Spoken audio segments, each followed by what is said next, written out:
Fracture हुआ है, x ray कराने से अच्छा होगा।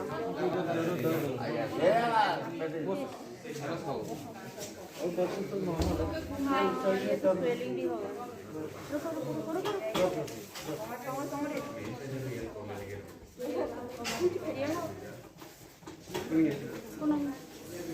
कैसे खाई मैंने हाँ, ये क्या कर रहा फ्रैक्चर हुआ है, एक्सरे कराने से अच्छा होगा।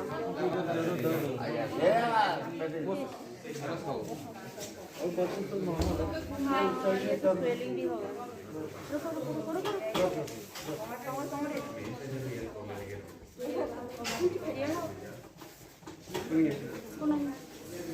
कैसे खाई मैंने हाँ,